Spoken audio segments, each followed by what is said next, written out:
Assalamualaikum warahmatullahi wabarakatuh. Perkenalkan, nama saya Laila Yani Hidayah dari kelas TIB angkatan 2024 dengan nomor NPM 202412200001. Di sini saya akan menjelaskan tentang flow chart. Di video sebelumnya saya sudah menjelaskan cara membuat program sederhana yaitu kasir. Di sini saya akan menjelaskan tentang flow chart-nya. Oke, langsung saja kita ke flowchart-nya. Oke, pertama-tama saya menggunakan web yaitu yang bernama Draw.io. Nah, tampilannya ini seperti ini nanti. Kita klik buat diagram baru. Di diagram kosong, klik buat. Di sini saya akan memberikan nama yaitu flowchart kasir Lailaya.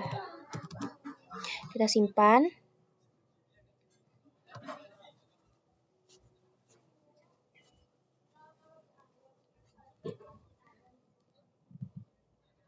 Oke, begini tampilannya nanti di flowchart di Draw.io-nya. Oke, kita akan membuat algoritma atau flowchart atau step by step bagaimana cara membuat video yang kemarin, yang Python. Oke, pertama-tama kita pilih ini. Ini bentuk elips. Kenapa pakai oval? Karena oval ini menunjukkan manfaat dari oval ini digunakan untuk untuk memulai atau mengakhiri. Jadi di start dan di end kita akan menggunakan bentuk ini. Klik 2 kali dalam kotaknya, nanti akan muncul seperti ini. Langsung kita tulis start. Ini mulai. Langkah selanjutnya yaitu kita tarik ke bawah panah. Yang kedua yaitu kita menggunakan jajar genjang. Jajar genjang miring. Jajar genjang miring ini berguna karena ini karena ini output atau inputan itu pasti kita memakai ini seperti itu. Input output intinya menggunakan ini. Di sini kita akan mengoutputkan tampilkan menu seperti ini. Tampilkan menu. Oke, setelah menampilkan menu, kita akan menyuruh komputer tuh untuk mengakses kan ini sudah menampilkan menu. Langkah selanjutnya yaitu kita akan menyuruh untuk menginput data pesanan. Setelah menampilkan menu pasti akan ada data pesanan. Jadi kita di sini menyuruh program untuk menginput banyaknya data pesanan seperti ini. Kenapa menggunakan bentuknya seperti ini yang tadi saya jelaskan? Karena ini kan berupa inputan. Intinya input atau output ini kita menggunakan bentuk ini. Ya, ini. Kalau start kita pakai yang oval, ini kurang oval.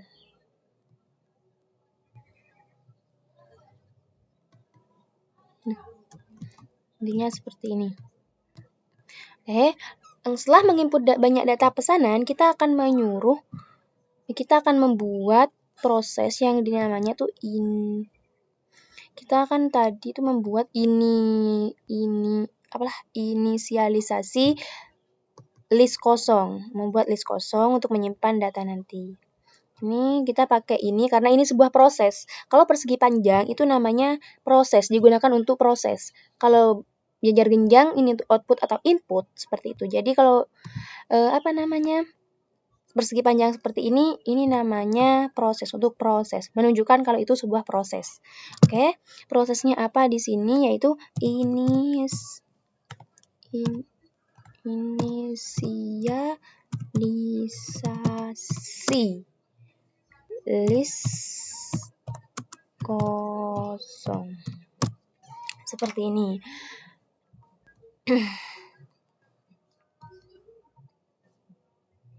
Nah, langkah selanjutnya kita akan memproses yaitu yang namanya perulangan. Yang kemarin itu kan ada for i in range itu namanya perulangan. Namanya itu looping. Jadi ini proses. Di sini mau melakukan proses perulangan. Jadi kita menggunakan persegi panjang. Di sini kita akan melakukan perulangan pada input kode menu, kode dan jumlah pesanannya. Seperti itu. Oke. Aduh.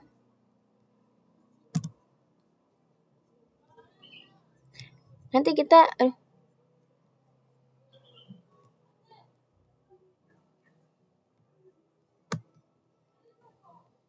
bisa. Perulangan, maaf salah ngetik. Aduh.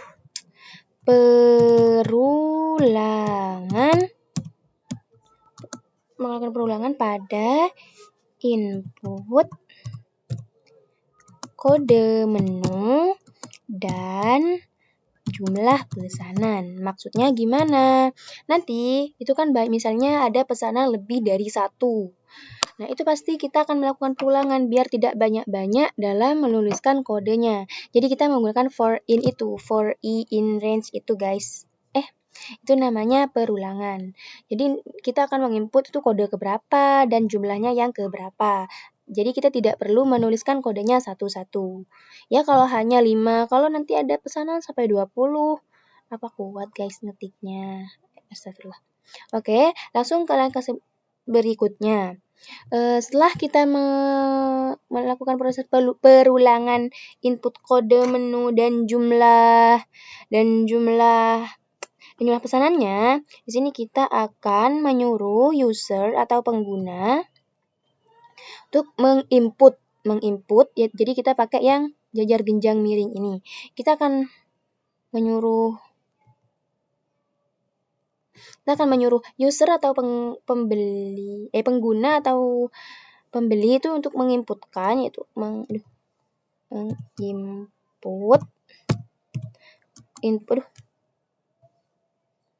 kita akan menyuruh user menginput kode menu, mana ya, kode menu dan banyaknya pesanan seperti ini.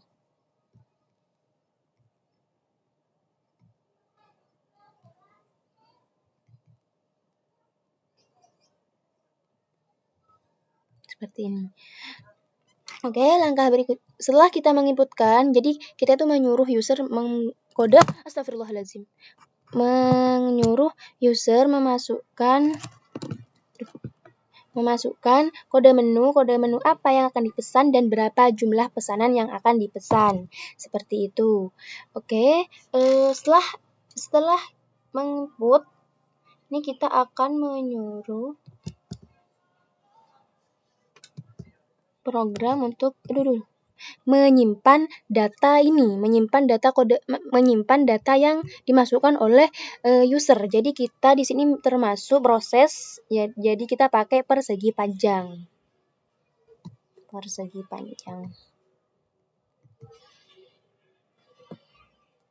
Nah. Jadi kita akan di sini akan menyuruh simpan data ke list. Nah, data yang diinputkan di sini kita akan menyimpan di ini yang di list kosong tadi. Itu kegunaan membuat list kosong tadi. Oke, lanjut.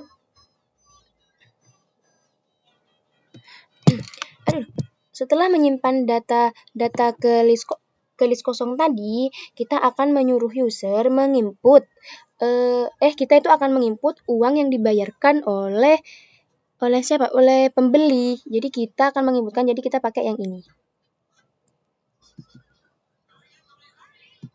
Kita akan menginput kan setelah user atau pembeli itu memasukkan kode menu mau pesan apa dan jumlah pesanannya berapa, itu kan pasti harus bayar. Di sini tuh kita menginputkan jumlah pembayarannya. Jadi kita menginputkan uang yang dibayarkan seperti itu. Kita buat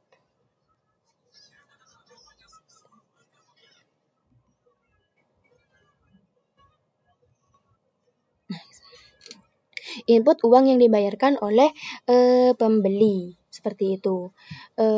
Jadi misalnya kita intinya kita menginput uang yang dibayarkan oleh user atau pembeli lah untuk nanti kita hitung seperti itu.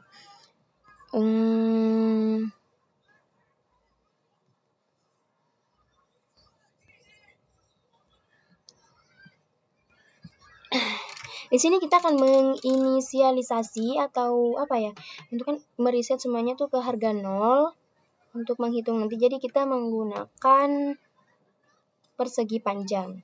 Ini karena kan sebuah proses. Ini dulu.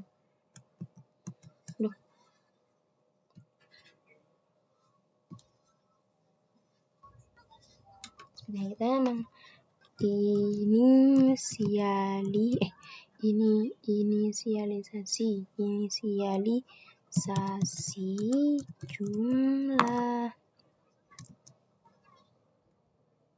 jumlah harga itu sama dengan 0 agar nanti seperti itu.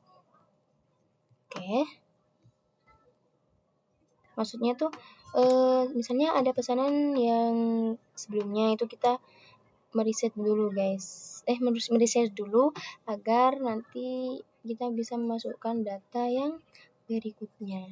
Setelah itu kita akan memproses yang namanya proses perpesanan. Ya gitu. Seperti ini kita karena proses tadi yang saya bilang tuh menggunakan persegi panjang. Seperti itu. Kita di sini akan memproses pesanan seperti ini.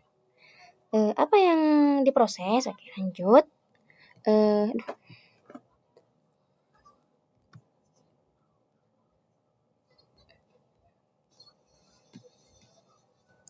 Di sini kita akan menggunakan belah ketupat. Kenapa belah ketupat? Karena di sini kita itu akan ini nanti ada dua pilihan, valid atau tidak, true atau false gitu. Jadi kita menggunakan ini. Saya lupa ini kegunaannya apa, intinya untuk itu. Karena ada dua pilihan seperti itu.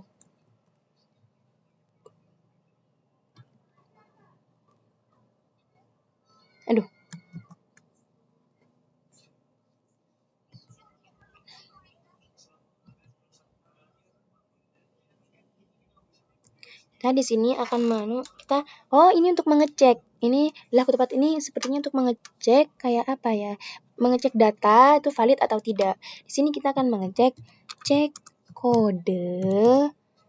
kodenya tuh valid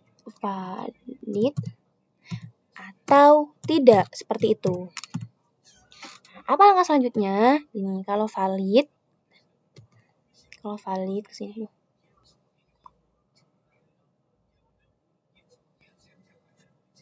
Ini kalau tidak valid dulu ya. Ini kalau tidak valid. Apa yang dilakukan kalau tidak valid? Ini akan menampilkan error. Kita menggunakan ini. Ini.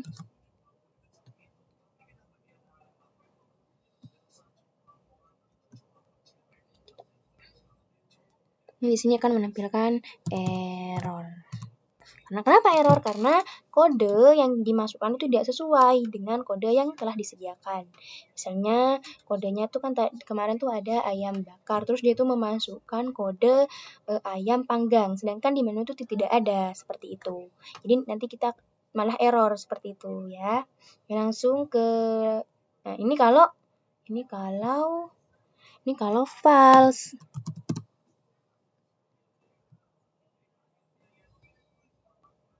Nah, ini kalau false. Gimana kalau true? Oke. Nah, kalau true ini akan proses apa? proses. Nah, di sini ini kan apa? Kita kalau yang proses ini menggunakan yang persegi panjang. Aduh. Persegi panjang seperti itu. Persegi panjang. Kalau true apa yang akan diproses? Nah, kalau sudah kodenya sesuai, kita akan menghitung subtotalnya. Subtotal.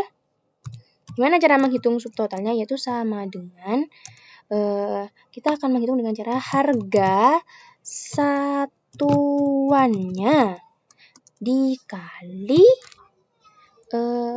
banyak pesanannya. List banyak pesanan. Sebanyak pesanan seperti itu. Kita akan menghitung maaf ini salah, bukan harga satuannya. Ini harga satuan gitu. Jadi kita akan menghitung kalau sesuai kodenya kita akan menghitung subtotalnya yang akan dibayarkan nanti. Jadi nanti itu kita gimana cara menghitung subtotalnya, yaitu dengan cara harga satuan dikali list banyak pesanan. Jadi harga per pesanannya itu misalnya kita pembeli itu memesan ayam bakar itu harganya 15.000. Nah, itu 15.000 tuh dikali dengan jumlah pesanannya. Berapa jumlah pesanannya? Misalnya 2. Jadi 15 dikali 2. Itu subtotalnya. Oke, langkah selanjutnya yaitu setelah itu kita akan memproses itu setelah kita kita akan menyimpan astagfirullah. Kita akan menyimpan data subtotal ini ke apa? Yaitu ke total akhir tuh ya, seperti itu. Jadi kita akan ini tuh yang yang di sini tuh kita akan tampilkan subtotal ke total akhir seperti itu. Akhir.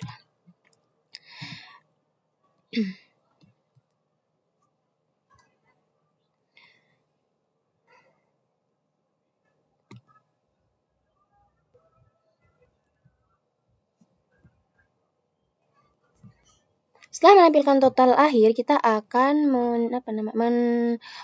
menampilkan ini namanya, tapi ini berupa inputan yang itu yang buat tabel tuh yang astagfirullah. Ini tampilkan data pesanan.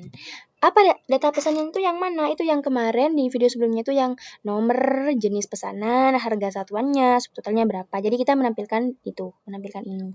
Oke, langsung aja. Setelah menampilkan, apa yang selanjutnya yaitu kita akan menghitung pajak.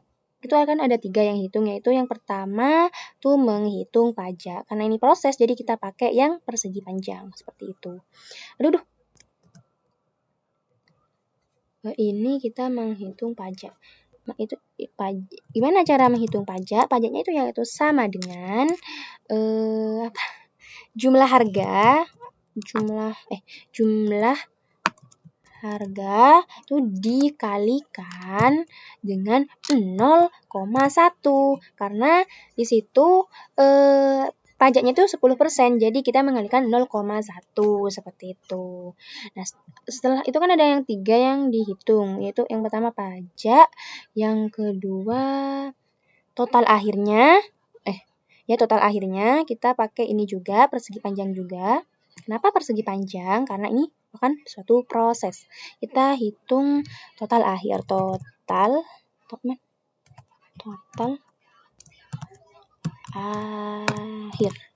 akhir sama dengan cara menghitung total akhir berapa yang akan dibayarkan itu yaitu dengan cara jumlah harga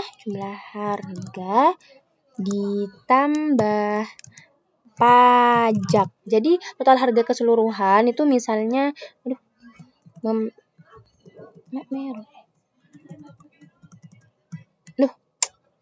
jumlah harga ditambah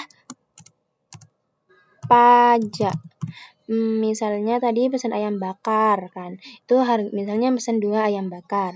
Ayam bakar itu persatuannya itu harganya 15.000. Dikali 2 itu kan jadi 30. Jadi 30.000 itu dikali pajaknya.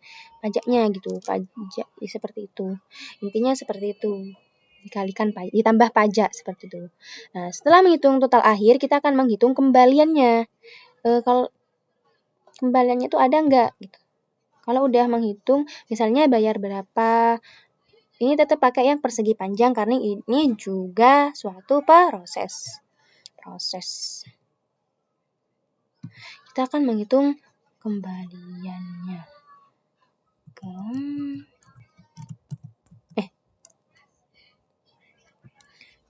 Kita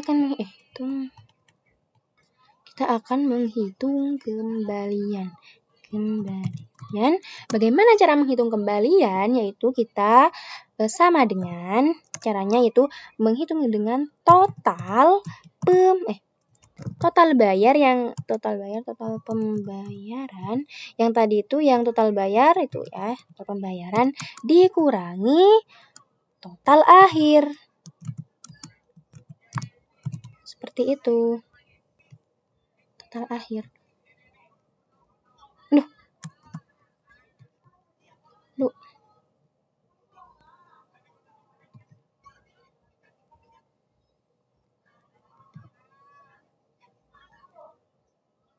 Total akhir. Ini total akhirnya. Jadi nanti jumlah uang yang dibayarkan oleh pengguna itu dikurangi total akhir. Misalnya tadi kan mesen ayam bakar 2. Itu kan 30.000 dikali pajaknya berapa itu misal. Itu misalnya membayar 50.000 itu 50.000 dikurangi total akhir yang di sini seperti itu. Nah, setelah menghitung kembalian kita ini yaitu langkah terakhir yaitu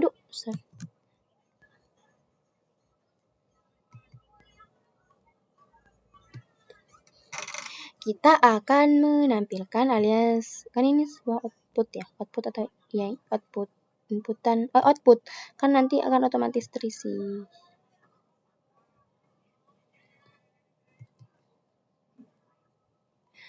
Ini kita akan menampilkan apa? Kita akan menampilkan hasil akhir. Apa yang akan ditampilkan? Yaitu total akhirnya berapa? Nah, total akhirnya berapa? Terus pajaknya berapa? Dan kembaliannya berapa? Seperti itu.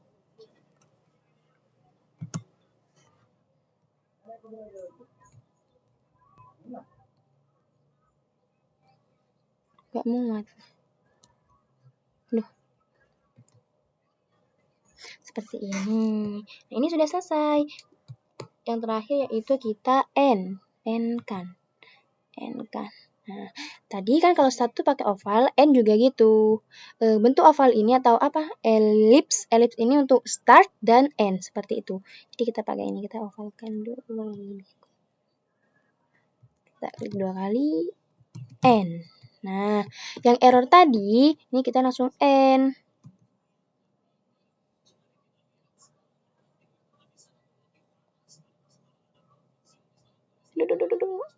Nah, jadi kalau misal tadi kodenya tidak valid, itu kita akan menampilkan error. Nah, kalau error itu otomatis langsung N seperti itu. Ini sekian penjelasan tentang flowchart ini dari saya. Kurang lebihnya mohon maaf.